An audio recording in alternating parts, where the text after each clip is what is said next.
संस्कृत का एक श्लोक है, अज्ञान तिमिरांधस्य ज्ञानांजन शलाकया चक्षुरुन्मीलितं येन तस्मै श्री गुरुवे नमः। जिसका मतलब है कि जो ज्ञान रूपी अंजन से अज्ञान के जो अंधकार है उसको मिटा दे, उसकी आंखें खोल दे, उस गुरु को मैं सादर प्रणाम करता हूँ। आज के ज़माने में जो आँखें हैं, उसके लिए हम मतलब भगवान कहें या जो भी कहें, हमारे गुरु वही हैं जो हमारे आँखों को रोशनी दें, प्रॉपर हमारी नज़र को कमज़ोर होने से बचाएँ। क्योंकि सभी लोग जानते हैं कि आँखें ज़िंदगी के लिए हमारे कितना ज़रूरी है और कितना रोशनी हमें दुनिया देखने के लिए ज़रूरी है। आज का एपिसोड इसी सब्जेक्ट पे है। चाहे मैं इसको आँखें कहूँ, चक्षु, नज़र, दृष्टि, कोई भी नाम दूँ, लेकिन आँखों के बिना जीने की कल्पना नहीं की जा सकती। जब हम आँखों की बात करते हैं, तो कई सवाल हमारे सामने आते हैं, जैसे आँखों की हम सही देखभाल कैसे करें? कौन-कौन सी समस्याएँ आम हैं? क्या चश्मा हटाना संभव है? और ऐसे कई मिथ्स हैं, जिसके बारे में हमें सतर्कता बरतनी चाहिए। ऐसे कई सवाल हमारे ज़हन में हैं। दोस्तों, आज मैं ये चर्चा इसलिए कर रही हूँ, क्योंकि आज मैं बैठी हूँ दयाल आई सेंटर में, जो भारत का एक प्रतिष्ठित नेत्र संस्थान है। यहाँ के जो डायरेक्टर हैं डॉक्टर संजीव बिस्ला, उनका 25 वर्षों का एक विशाल अनुभव है। उनके माध्यम से, उनके हॉस्पिटल के जो स्पेशलिस्ट हैं, उनके माध्यम से हम आँखों से जुड़ी महत्वपूर्ण बातों पर गहराई से चर्चा करना चाहते हैं। डॉक्टर बिस्ला न केवल अनगिनत मरीजों का सफल उपचार कर चुके हैं, बल्कि शहरी और ग्रामीण क्षेत्रों में पूरे भारत में नेत्र स्वास्थ्य को लेकर जागरूकता फैलाने में निरंतर सक्रिय हैं। मेरा उद्देश्य है कि इस चर्चा के माध्यम से अधिक लोग, जिनके मन में आँखों के समस्याओं को लेके कई सवाल हैं, वो लाभान्वित हो सकें। इन्हीं सवालों पर विस्तार से चर्चा करने के लिए आज हमारे साथ हैं भारत में आँखों के इलाज के लिए मशहूर दयाल आई सेंटर की senior eye specialist doctor Kritika Singh, जो रेटिना, कैटरैक्ट और रिफ्रैक्टिव सर्जन हैं और जिन्होंने अनगिनत सर्जरीज की है और कई लोगों को आँखों की समस्याओं से निजात दिलाया है। डॉक्टर कृतिका, आपका बहुत-बहुत स्वागत है। डॉक्टर शुक्रिया। कृतिका, पहले आप ये बताएँ कि आपको आई की फ़ील्ड में इंटरेस्ट कैसे जागृत हुआ? पहले तो मैम शुक्रिया मुझे यहाँ बुलाने के लिए जी। और अपना टाइम निकाल के यहाँ पे इन बातों पे चर्चा करने के लिए। आई की फ़ील्ड में इंटरेस्ट वो तो काफ़ी साल हो गए हैं।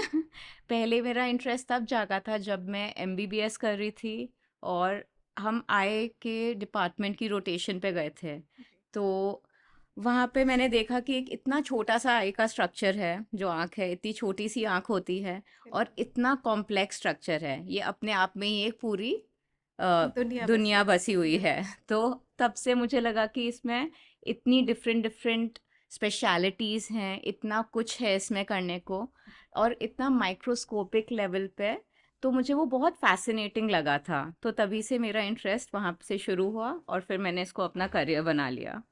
बहुत ही बढ़िया, और आप बहुत नेक काम कर रही हैं जो लोगों को रोशनी दे रही हैं।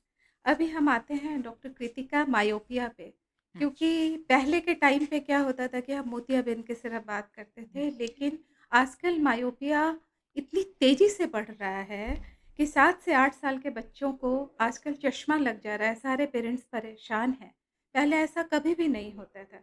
तो आपके, मैं अनुभव की बात करूँ, एक्सपीरियंस से इस बदलाव का मुख्य रीज़न आपको क्या लगता है, being a eye specialist? Ma'am आप बिल्कुल सही कह रहे हैं। पहले हम देखते थे कि बहुत कम ही बच्चों में चश्मा होता था और आजकल हम देख रहे हैं कि 50% से ज़्यादा बच्चे में चश्मा लगा हुआ है। हुँ, तो इसका मेन रीज़न जो हम अभी देख रहे हैं वो है कि अ, बच्चे आजकल मोस्टली इंडोर्स रहते हैं। उनका सारा काम पढ़ाई इंडोर्स है, उनका सारा स्क्रीन पर है, होमवर्क भी स्क्रीन पर है, स्टडीइंग भी उस पर है, इनके गेम्स भी प्लेस्टेशन सब कुछ स्क्रीन्स पर है। बिल्कुल। बाहर आउटडोर स्पोर्ट्स बहुत कम हो गए हैं, नेचुरल हेल्दी हैबिट्स काफ़ी कम हो गई हैं। तो इसके बाद से हमने देखा है कि इन चीज़ों से हमारा मायोपिया का इंसिडेंस बहुत ज़्यादा बढ़ गया है। बहुत बच्चों में चश्मे लगने शुरू हो गए हैं। तो अगर आप 50% की बात करती हैं तो हुँ, 140-42 करोड़ की पॉपुलेशन है जिसमें इतने बच्चे हैं, तो हुँ, मुझे लगता है कि पहले चाइना की बात होती थी, आजकल भारत में भी मायोपिया की बहुत है। बिल्कुल मैम। तो इसमें तो आप लोगों का रोल और ज़्यादा बढ़ जाता है, ऐसे पूरी जनरेशन को सँभालने का। तो आजकल पेरेंट्स को इसको लेकर के कई कन्फ्यूजन्स हैं। कुछ लोग इसे कहते हैं कि ये जेनेटिक्स है, हुँ, कुछ लोग कहते हैं कि बच्चे स्क्रीन टाइम बहुत ज़्यादा है इसके कारण, और सारे पेरेंट्स हुँ। बस थोड़ा-सा भी नंबर बढ़ा, कहना शुरू करते हैं कि आपने स्क्रीन टाइम ज़्यादा रखा, मोबाइल ज़्यादा देखा इसलिए आपका चश्मे का नंबर आ गया। तो वास्तव में क्या इन दोनों का योगदान होता है? मैम एक्चुअली योगदान काफ़ी चीज़ों का है, पर ये दोनों जेनेटिक्स और स्क्रीन टाइम दोनों ही बहुत इम्पोर्टेंट रोल प्ले करते हैं। ओके। जो जेनेटिक्स है मतलब कि अगर किसी भी एक पेरेंट को चश्मे रहे हैं तो बच्चों में नंबर आने का रिस्क काफ़ी बढ़ जाता है। दूसरा जो हम बात करते हैं वो है स्क्रीन टाइम की। तो स्क्रीन टाइम जब बहुत ज़्यादा होता है जो कि आजकल हो गया है, तो ये भी हमारा नंबर बढ़ने का रिस्क बहुत बढ़ा देता है। तो हम स्क्रीन टाइम पे ज़्यादा क्यों ध्यान देते हैं? क्योंकि अनफॉर्च्युनेटली जेनेटिक्स हम चेंज नहीं कर पाते। बिल्कुल, बिल्कुल सही एटलीस्ट कहा। अभी तक होपफुली आगे कर पाएँगे। बट बिल्कुल, अभी क्योंकि हम जेनेटिक्स नहीं चेंज कर सकते, हमारे पास एक ही चीज़ है जिस पे हम बदलाव कर सकते हैं। वो है कि कितना स्क्रीन यूसेज हम अपने बच्चों को अलाउ करें। अब जितना स्कूल टाइम में यूज़ होता है, होमवर्क करना है, वो तो हम लिमिट नहीं कर सकते। बट कम से कम जो रिक्रिएशनल है, जो कार्टून्स देखते हैं वो, जो गेम्स खेलते हैं, उसमें हम स्टॉप थोड़ा-सा लगा सकते हैं। बिल्कुल मैं इसी पे आ रही थी आगे, आपने पहले जवाब दे दिया, ओके। बहुत ही अच्छा किया। आज के समय में मैम स्क्रीन टाइम बहुत ज़्यादा हो गया, जैसे हुँ, ऑनलाइन क्लासेज़ है, हुँ। कार्टून्स, गेम्स जैसे येस। आपने कहा। पोस्ट कोविड तो इतने सारे ऑनलाइन क्लासेज़ होते हैं कि हमारे लिए इट्स अ न्यू नॉर्मल। तो क्या वाक़ई में स्क्रीन टाइम को कंट्रोल करके मायोपिया को रोका जा सकता है, या इसके और भी कुछ कारण हैं जिसके कारण हम मायोपिया को रोक सकते हैं except screen time? Ma'am screen time रोकने से मायोपिया डेफिनेटली रोका जा सकता है बट अब लाइफस्टाइल ऐसा है कि अब हमें उसके साथ एडजस्ट करना पड़ेगा। अब बिल्कुल क्योंकि सही बात। कोविड के बाद होमवर्क उस पे अब हम बोल नहीं सकते कि वापस आप बुक्स पर आ जाओ। अब मोबाइल्स हैं, टैबलेट्स हैं, गैजेट्स हैं, तो अब हम उनके साथ ही हमें काम करना पड़ेगा। तो अब हम क्या कर सकते हैं कि जितना हम लिमिट कर सकते हैं वो करें। फ्रीक्वेंट ब्रेक्स देना बहुत ज़रूरी है। जो हम स्क्रीन टाइम देते हैं, जो कांस्टेंट यूज़ है, वो हार्मफुल है। तो जितना हम ब्रेक्स देंगे वो बेनिफिशियल है। अगर हम बच्चों को बोलेंगे कि आप बाहर जाके खेलें, तो जो डिस्टेंस से स्टिमुलेशन मिलेगा, जो बाहर जाके नेचुरल हमें बाहर से स्टिमुलेशन मिलेगा, तो उससे हमारा मायोपिया को हम रोका जा सकता है। एटलीस्ट उसको बढ़ने से हम रोक सकते हैं। अगर बचपन में जैसे कि हुँ, पता नहीं कि किसी कोई बच्चा है, उसको पता नहीं लगता है कि उसकी नज़र कमज़ोर है, एक बारी ब्लैक बोर्ड देखना शुरू करता है तो उसको लगता है कि हुँ, अरे मेरा मतलब मुझे दिखाई नहीं दे रहा है, तो लोगों को पता लगता है कि ठीक है, पेरेंट्स दिखाते हैं, आपके पास आते हैं तो लगता हुँ। है कि हाँ, नज़र कमज़ोर हो रही है। क्या कुछ ऐसे छोटे-छोटे लक्षण होते हैं जिससे पेरेंट्स नोटिस कर सकें बचपन में ही, जिससे उनका सही समय पे मायोपिया प्रोग्रेशन के लिए बात हो, चश्मा लग जाए, नंबर आगे ना बढ़ाने के लिए जो कई उपाय हैं वो किए जा सकते मैम डेफ़िनेटली और ये बहुत ही अच्छा क्वेश्चन है क्योंकि बच्चे अक्सर नहीं बता पाते कि उनको कम दिख रहा है क्योंकि उनके हिसाब से यही नॉर्मल है। हैं? तो बिल्कुल, उनको लगता है सबको ऐसे ही दिखता है तो वो खुद से नहीं आके हमें बताते हैं कि हमें कम दिखाई दे रहा है। बिल्कुल। तो कुछ चीज़ें जो हम पेरेंट्स नोटिस कर सकते हैं वो है कि अगर बच्चा मोबाइल या अगर वो टीवी को बहुत ही पास से जाके देख रहा है या फिर अगर वो कॉन्स्टेंटली हेडेक्स की कंप्लेन करता है या आँखें कई बार स्क्विंट करके देखता है या अगर स्पेशली रीडिंग में अगर उनको लगता है कि वो जो कॉपी कर रहा है वो सही कॉपी नहीं कर रहा, हैंडराइटिंग टेढ़ी-मेढ़ी है, तो डेफ़िनेटली एक बार आइज़ चेक करानी चाहिए क्योंकि ये छोटे-छोटे साइन्स होते हैं जिससे हमें पता चलता है कि शायद विज़न प्रॉब्लम की वजह से ही उनको दिक्कत हो रही हो। ये बहुत अच्छा बताया हुँ, आपने, और मैं अभी जो देख रहे हैं उनको मैं कहना चाहती हुँ, हूँ कि पेरेंट्स इस बात का ज़रूर ध्यान रखें कि जैसे उससे उनको पता चल सके कि आँखों में प्रॉब्लम है और डॉक्टर के पास जा सकते हैं। डॉक्टर साहब, अगर इतनी जल्दी इतनी तेज़ी से मायोपिया बढ़ रहा है, जैसे आपने कहा कि 7-8 साल से शुरू हो रहा है, तो क्या इसके 18 साल तक बढ़ने के बहुत ज़्यादा चांसेज़ हैं? ये मेरा पहला सवाल है। और साथ में अगर मायोपिया इतनी तेज़ी से बढ़ रहा है, हुँ, तो क्या कुछ ऐसी टेक्नीक्स हैं जिसके यूज़ करके हम उसके प्रोग्रेशन को या तो कंट्रोल कर सकें, स्लो कर सकें, या फिर पेरेंट्स जैसे बच्चे अब स्पोर्ट्स एक्टिविटीज़ में जा रहे हैं, बाहर घूमने जा रहे हैं, वॉलीबॉल खेल रहे हैं बाहर, तो चश्मे के साथ उनके लिए बहुत अनकंफर्टेबल है। तो कुछ ऐसी टेक्नीक है कि जिससे वो दिन भर चश्मा फ्री रह सके और उनका प्रोग्रेशन भी कंट्रोल रहे या रुक जाए, मतलब एटलीस्ट धीरे-धीरे बढ़े, कुछ ऐसा है?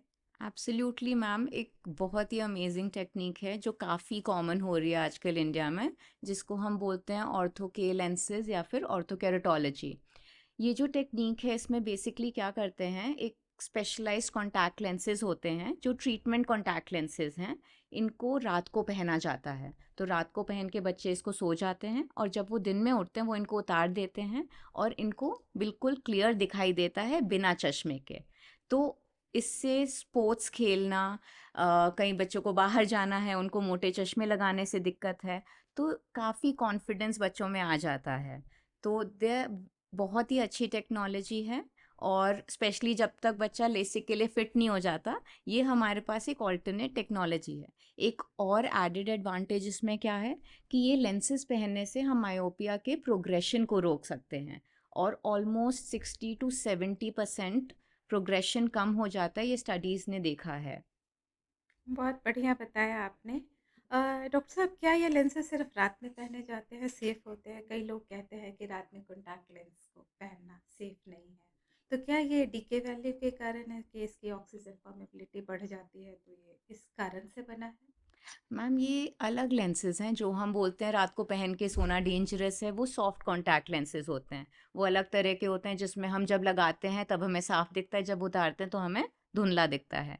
तो ये वाले जो कॉन्टैक्ट लेंसेज हैं, ये अलग मटेरियल से बने हैं जो ऑक्सीजन की परमिएशन को कम नहीं करते, तो आँख सेफ रहती हैं, हेल्दी रहती हैं। तो एज़ लॉन्ग एज़ आपने इसको एक अच्छे स्पेशलाइज़्ड सेंटर से लिया है, इसकी फिट अच्छी है, बच्चा कंफर्टेबल है, तो ये एब्सोल्यूटली सेफ हैं पहनने के लिए।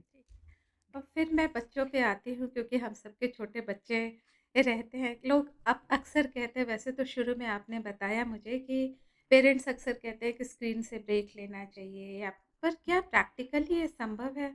अब पेरेंट्स क्या करें? जैसे आपने कहा कि स्पोर्ट्स में जाएँ, या कुछ ऐसे क्या, जैसे हम घर में बैठे हैं, बच्चा हमारा स्क्रीन टाइम के साथ दिन-दिन भर क्लासेस में, कोई एक ऐसी टेक्नीक है जिससे कम से कम वो आँखों को थोड़ा आराम मिल सके, या जैसे आप रूल्स की अभी हम डिस्कस कर रहे थे, कुछ बात कर रहे थे, उससे बात डेफ़िनेटली करना। मैम। एक सबसे पहला तो एक रूल होता है जिसको हम 20-20-20 रूल कहते हैं। तो इस रूल का मतलब क्या है, हर 20 मिनट के बाद 20 सेकंड के लिए आप ओके, दूर देखिए। ओके, कितना दूर? 20 फुट दूर। तो ओके, इसका मतलब है जब हम नज़दीक का देख रहे हैं तो हमारी आंखों पे प्रेशर पड़ रहा होता है और जब हम दूर देखते हैं तो हमारी आंख रिलैक्स्ड होती है। तो बिल्कुल। अगर हर 20 मिनट में अगर हम सिर्फ 20 सेकंड के लिए भी दूर देख लें तो हमारी आइज़ रिलैक्स होती हैं और इससे आई पे स्ट्रेन कम पड़ता है और चश्मा बढ़ने से रुक सकता है। तो ये एक टेक्नीक है जो सबको फॉलो करनी चाहिए जब भी कोई बच्चा स्क्रीन यूज़ कर रहा है तो।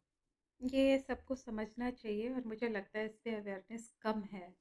तो लोग जो सुन रहे हैं उनको ये समझना चाहिए। हम सुनते हैं कि बच्चों के लिए आउटडोर टाइम बहुत फ़ायदेमंद है, यूज़फुल है। क्या वाक़ई में ये सच है? अगर हाँ, तो कितना समय हम बाहर दें? क्योंकि ऑलरेडी इतना बच्चा पैकअप रहता है, स्कूल से आता है, उसके बाद ट्यूशन क्लासेस ये रहती है। तो एक प्रैक्टिकल अप्रोच अगर आपको लगता है अपने व्यक्तिगत मैम, अनुभव से, तो आप तो बताएँ मुझे। प्रैक्टिकली जो हम अपने जो हमारे पेशेंट्स होते हैं उनके पेरेंट्स को भी जो हम बताते हैं वो है कि कम से कम भी 1 से 1.5 घंटा बच्चे को आउटडोर स्पोर्ट्स में ओके। इन्वॉल्व होना चाहिए। वो किसी भी तरह का स्पोर्ट्स हो जिसमें भी उनको रुचि हो, बट इतना बाहर का आउटडोर इन्वॉल्वमेंट बहुत ज़रूरी है क्योंकि इंडोर से हम उतना आई रिलैक्सेशन नहीं मिल पाता जितना हमें आउटडोर से मिलता है। डॉक्टर कृतिका, आपने बहुत अच्छी बात बताई, बच्चों को, पेरेंट्स को, सबको ये समझना चाहिए। पर अभी मैं बात करना चाहूँगी कुछ जो मिथ्स हैं।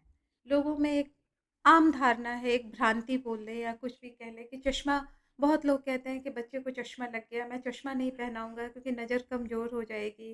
दूसरा, कुछ लोग कहते हैं कि आजकल कई तरह के एक्सरसाइज़ेज़ आ रहे हैं, या विटामिन, मिनरल्स, पेरेंट्स गाजर का जूस, स्पिनच सब खिला रहे हैं कि इसको करने से मायोपिया रिवर्स हो सकता है, या बहुत लोग बिना डॉक्टर के सलाह के कई मेडिसिन्स जो ओटीसी बोले या उसके बिना कुछ भी डाल रहे हैं आँखों में या गुलाब जल डाल रहे हैं।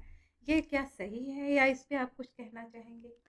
मैम ये बहुत ही इम्पोर्टेंट क्वेश्चन है, क्योंकि ये काफ़ी हद तक हमारे भी जब पेशेंट्स आते हैं हमसे बहुत पूछते हैं कि हमें बच्चों को चश्मा नहीं, हम नहीं चाहते कि हमारा बच्चा चश्मा पहने, क्या और कोई उपाय है या और कुछ हम कर सकते हैं।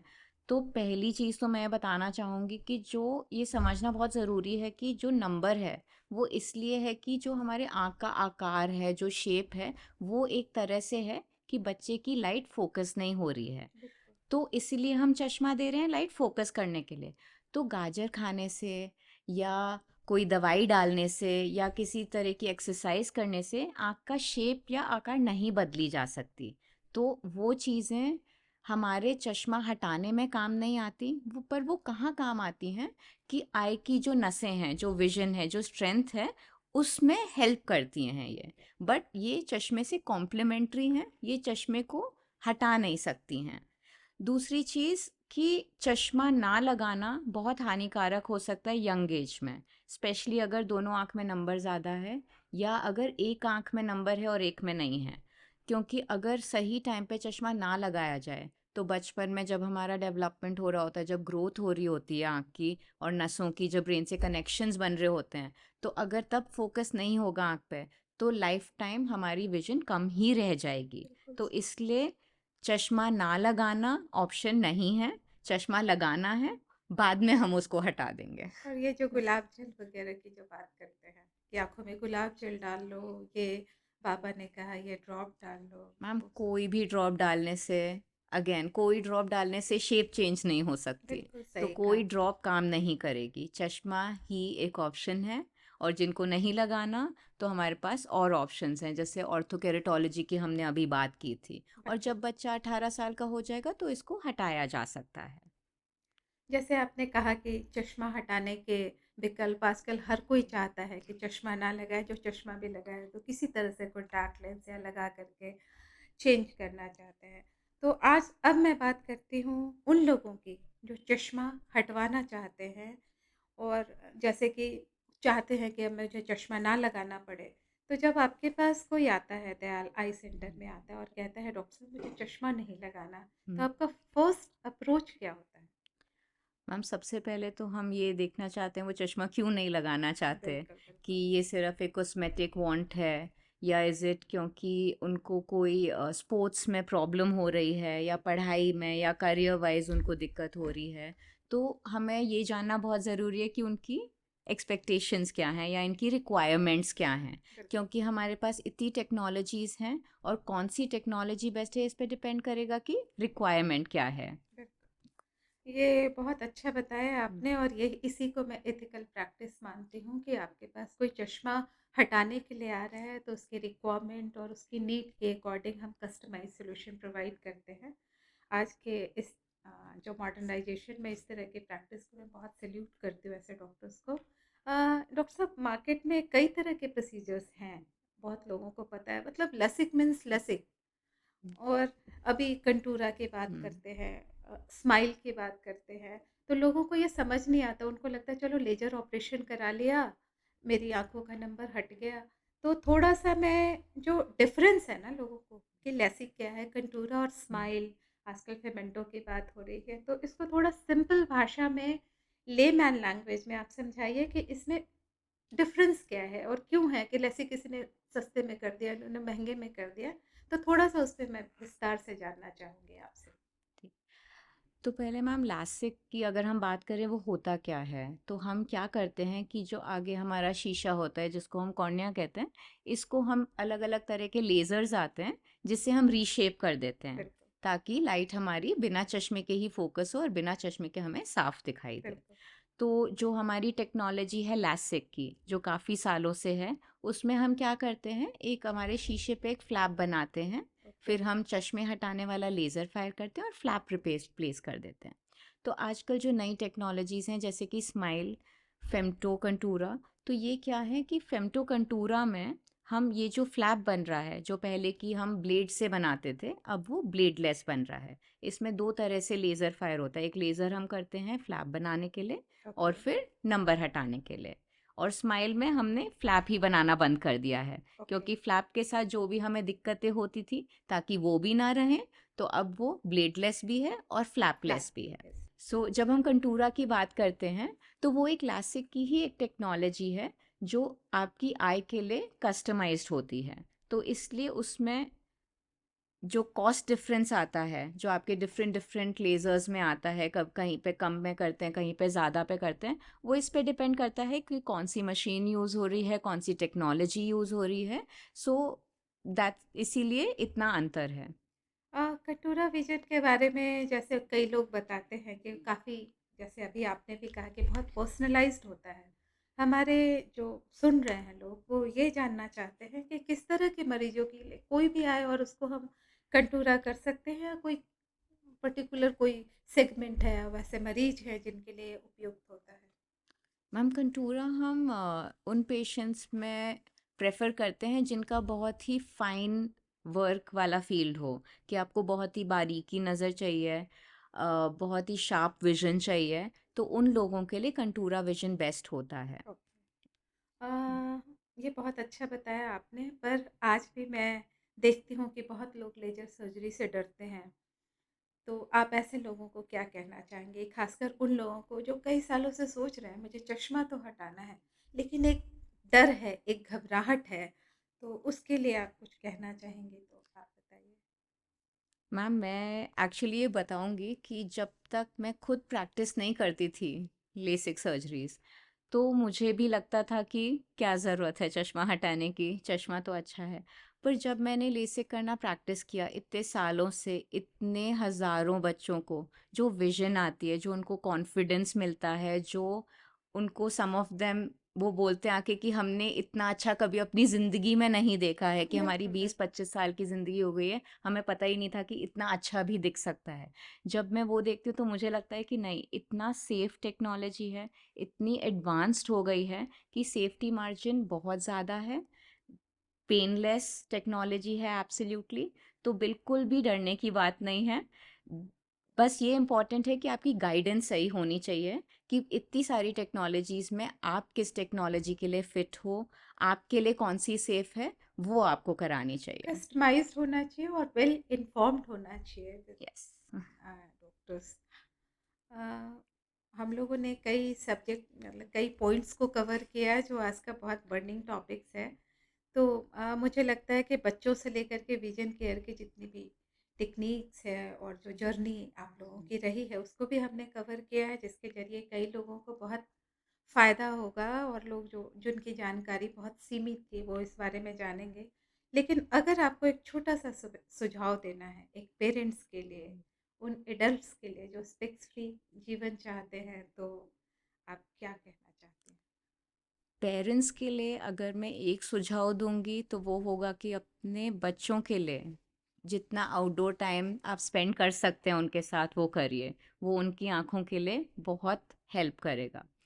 और जो लोग स्पेक्स फ्री लाइफ जीना चाहते हैं, तो पहले तो स्क्रीन टाइम जितना लिमिट कर सकते हैं कि नंबर बिल्कुल, ज़्यादा ना बढ़े, बिल्कुल। और दूसरा जो बहुत अच्छी बहुत एडवांस टेक्नोलॉजीज़ हैं, आप आइए, वील हेल्प गाइड यू कि कौन सी बेस्ट टेक्नोलॉजी है ताकि आप स्पेक्स फ्री लाइफ एंजॉय कर सकें। और आपको क्या लगता है कि आने वाले कई सालों में, क्योंकि आप लोग जो, मैंने अभी देखा पीछे, आने के पहले मैंने आपके हॉस्पिटल के लिए रिसर्च भी किया था कि बहुत आधुनिक टेक्निक्स एंड हम्म, मशीनें आपके यहाँ मौजूद हैं। हम्म। तो और सभी जो है सो कहते हैं स्टेट ऑफ आर्ट है। तो आने वाले कुछ सालों में आपको क्या लगता है विज़न केयर किस दिशा में जा रहा है? क्या कुछ नया और एक्साइटिंग कुछ सामने आ रहा है, या आप लोग कुछ लेके आ रहे हैं नई चीज़ें? मैम मैं भी वेट कर रही हूँ, मैं भी बहुत एक्साइटेड हूँ। कुछ आई एम श्योर जितना हमारा फील्ड टेक्नोलॉजी बेस्ड है, तो आई एम श्योर फ्यूचर में कुछ एआई बेस्ड, कुछ बहुत फ्यूचरिस्टिक आने वाला है। तो we have to wait and see. Doctor Kritika, मैं बिहार से हूँ और अंतिम सवाल ये मेरा बहुत पर्सनल सवाल है। मैं पिछले कई वर्षों से बिहार के क्षेत्रों में लोगों के व्यक्तिगत, आर्थिक और सामाजिक उत्थान के लिए लंबे समय से काम कर रही हूँ। तो क्योंकि हम जहाँ बैठे हैं गुड़गाँव में, one of the best city in India, जहाँ पे हम पर उनके लोगों के लिए जो बिहार में इस तरह के आपकी सेवाओं का लाभ उठाना चाहते हैं या चाहते हैं ऐसा कि कुछ अ, जानकारी मिले या कुछ, तो आपके यहाँ क्या आँखों के इलाज और उनके समस्याओं के निदान के लिए कुछ फ्यूचर प्लान्स हैं या कुछ प्लान कर रहे हैं? क्योंकि आप लोग तो पूरे इंडिया में अभी सुन रही थी कि 3 सेंटर्स कई प्लान कर रहे हैं, तो कुछ ऐसे प्लान्स हैं, फ्यूचर प्लान्स? हम डेफिनेटली हम फ्यूचर में प्लान कर रहे हैं कि कुछ टेली ऑफ्थेल्मोलॉजी बेस्ड हम कंसल्टेशंस प्रोवाइड करेंगे और ट्रीटमेंट्स प्रोवाइड करेंगे बिहार में, विच विल बी कि यहाँ के स्पेशलाइज्ड कंसल्टेंट से जो ट्रीटमेंट मिलेगा। एंड इसके बारे में जल्द ही हमारे मेडिकल डायरेक्टर आपसे बात करेंगे। बिल्कुल। उसके अलावा हमारी हेल्पलाइन सबके लिए खुली है। आपके कोई भी क्वेरीज हों, कोई डाउट्स हैं, कुछ कंसल्टेशन चाहिए आपको, आप कॉल कर सकते हैं हमारे सेंटर पे। बहुत-बहुत धन्यवाद डॉक्टर कृतिका, आपने इतनी सिंपल और सरल भाषा में सब लोगों को इतनी जानकारी दी। मैं जो हमें सुन रहे हैं उनसे मैं मतलब उम्मीद करती हूँ कि उनको ये एपिसोड अच्छा लगा होगा, हमारी चर्चा अच्छी लगी होगी। इसे अपने परिवार और दोस्तों के साथ ज़रूर शेयर करें, जिससे हर कोई आँखों की सेहत को लेकर के सतर्क हो, समझे और आगे जो है अभी गर्मियाँ आ रही है और कई आँखों की बीमारियाँ नई-नई जो आ रही है, उसके लिए उनको निदान मिल सके। फिर मिलेंगे, बहुत जल्दी मिलेंगे। आपका बहुत-बहुत धन्यवाद।